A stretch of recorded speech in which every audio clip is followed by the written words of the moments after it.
दुनिया में सबसे सस्ती चीज क्या है? रिश्ते, वादे, फिर वफादारी। इंसान तो मतलब निकाल कर चला जाता है, मगर एक बेजुबान जानवर जो खुद तकलीफ में हो, खुद लाचार हो, वो भी नहीं भूलता कि किसने हाथ थामा था। सोचें, एक वक्त था जब इसकी आंखें रोशन थीं, फिर अंधेरा आया हमेशा के लिए, और जिसके लिए इसने सब कुछ किया, इसने इसे बाजार में कोड़ियों के दाम बेच दिया। मगर कुदरत को बेवफा लोग पसंद नहीं, और वफादार को वो कभी अकेला नहीं छोड़ती। ये कहानी सुनकर आपकी आंखें नम हो जाएंगी, मगर दिल में यकीन पैदा होगा कि सच्ची वफादारी कभी ज़ाया नहीं जाती। सच्ची वफादारी, वफादार कुत्ता बादशाह और गरीब कुम्हार रहीम। पुराने ज़माने की बात है, एक खुशहाल शहर के किनारे सेठ धनराज नामी एक मगरूर और संदिल ताजिर की अजीम अलशान हवेली थी। धनराज के पास बेपना दौलत थी और हवेली की रखवाली के लिए शिकारी नस्ल के बेहद कीमती और खार कुत्ते थे। उनमें से एक खास शिकारी कुत्ता था बादशाह। बादशाह अपनी चुस्ती, जहानत और चमकदार काली और सुनहरी रंगत की वजह से पूरे इलाके में मशहूर था। एक रात हवेली में अचानक खौफनाक आग लग गई। सेठ धनराज के खजानों को बचाते हुए बादशाह एक जलती हुई शहतीर की जद में आ गया। आग के शोलों और धुएं के बाइस इसकी दोनों आंखों का नूर हमेशा के लिए खत्म हो गया और वो अंधा हो गया। सुबह होते ही जब सेठ धनराज ने अपने इस प्यारे शिकारी कुत्ते को अंधा और लाचार देखा, तो इसके दिल में रहम का एक जज्बा भी न जागा। वो हिकारत से बोला, जो कुत्ता अब देख नहीं सकता और शिकार और रखवाली नहीं कर सकता, वो मेरी हवेली का एक दाना भी मुफ्त खाने का हकदार नहीं है। इसने अपने कारिंदों को हुक्म दिया कि इसे मवेशी मंडी ले जाकर कोड़ियों के दाम बेच दो, और अगर कोई ना खरीदे तो जंगल में छोड़ आओ।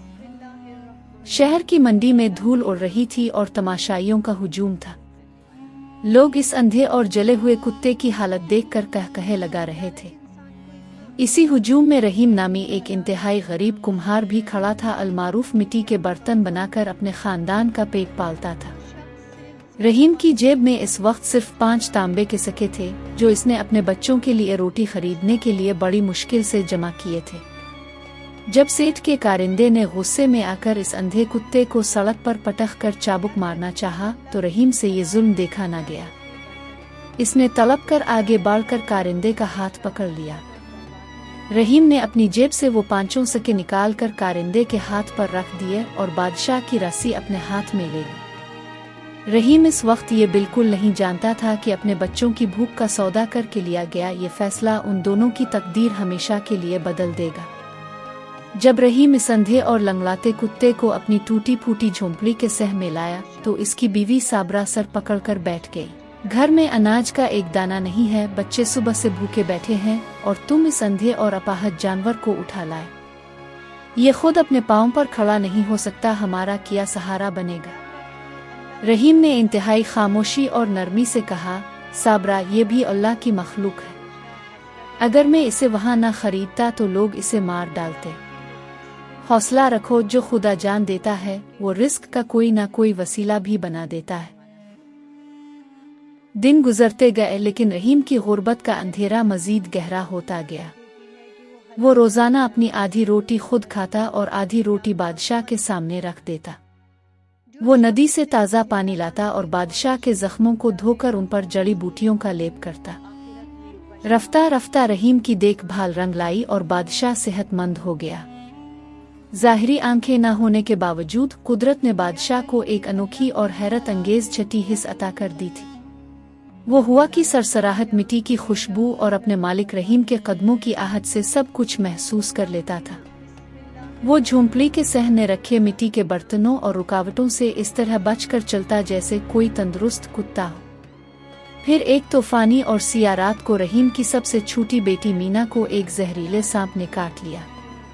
इसका जिस्म नीला पड़ने लगा और सांसें उखड़ने लगी। गांव के बूढ़े तबीब ने आकर तशवीश से सर हिलाया, बच्ची के जिस्म में जहर फैल रहा है। इसे बचाने के लिए काली पहाड़ी की तह में उगने वाली नाग मिट्टी बूटी का अरक चाहिए, या फिर शहर के बड़े तबीब से दवा लानी होगी। अगर सुबह होने से पहले ये दवा ना मिली तो बच्ची का बचना मुहाल है। रहीम दीवाना वार अपने अमीर रिश्तेदारों और सेठ धनराज के पास भागा। इसने उनके कदमों में अपनी पगड़ी रख दी और 2 चांदी के सिक्के उधार मांगे, लेकिन सब ने इसका मजाक उड़ाया और इसे धुतकार दिया। रहीम सिसकियां लेता हुआ खाली हाथ अपनी झोंपड़ी में वापस लौटा। इसी वक्त बादशाह आहिस्ता आहिस्ता चलता हुआ उसके करीब आया। इसने अपने दांतों से रहीम के करते को पकड़ा और इसे तूफानी बारिश के दरमियान बाहर की तरफ खींचने लगा। बादशाह आगे आगे और रहीम हाथ में लालटेन लिए इसके पीछे पीछे दौड़ पड़ा। काली पहाड़ी का रास्ता इंतहाई खतरनाक और पथरीला था, जहां एक गलत कदम इंसान को गहरी खाई में गिरा सकता था। मगर अंधा बादशाह बगैर किसी लड़खड़ाहट के हुआ और खुशबू के सहारे तेज रफ्तारी से भागता रहा। पहाड़ी के एक मोड़ पर रुककर इसने अपने पंजों से मिट्टी को तेजी से खोदना शुरू कर दिया। रहीम ने लालटेन आगे की तो देखा वही नायाब तरीन बूटी वहां मौजूद थी। रहीम ने फौरन वो जड़ी बूटी अखाड़ी और घर लूटा। तबीब ने इसका अरक तैयार करके मीना के हल्क में टपकाया और चंद ही मिनटों में मोजिज़ा हुआ। बच्ची का जहर खत्म हो गया और उसने मुस्कुराकर आंखें खोल दी। अगली सुबह जब ये बात फैल गई कि अंधे कुत्ते ने जादुई अंदाज में सांप के जहर की दवा ढूंढ निकाली, तो इस इलाके के जागीरदार ठाकुर हुक्विम सिंह की नीयत खराब हो गई। वो अपने 20 मुसल्ला सिपाहियों के साथ रहीम की झोंपड़ी पर आ धमका। ठाकुर ने रहीम पर झूठा इल्जाम लगाया। ये कुत्ता दरअसल सेठ धनराज की हवेली का है, जो कुछ दिन पहले चोरी हुआ था और तो ने इसे यहाँ छुपाया है।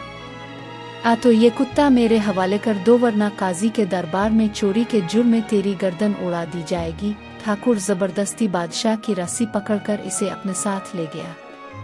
अगले दिन दरबार सजा। काजी ने रहीम से पूछा, कुम्हार रहीम, क्या तुम्हारे पास इस बात का कोई तहरीरी सबूत गवाह है कि तुमने ये कुत्ता खरीदा था, चराया नहीं? रहीम ने आंखों में आंसू भर कर कहा, आलीजा, मेरे पास कोई इंसानी सबूत गवाह नहीं है, लेकिन अगर ये बेजुबान जानवर खुद दरबार में अपनी गवाही दे दे तो क्या आप इसका सबूत मानेंगे? काजी ने हैरत से बादशाह को दरबार के बीच में लाकर आजाद छोड़ने का हुक्म दिया।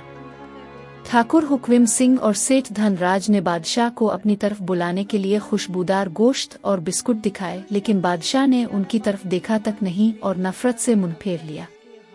फिर रहीम की बारी आई। रहीम ने लरसती हुई आवाज में बस इतना पुकारा, बादशाह, मेरे दोस्त।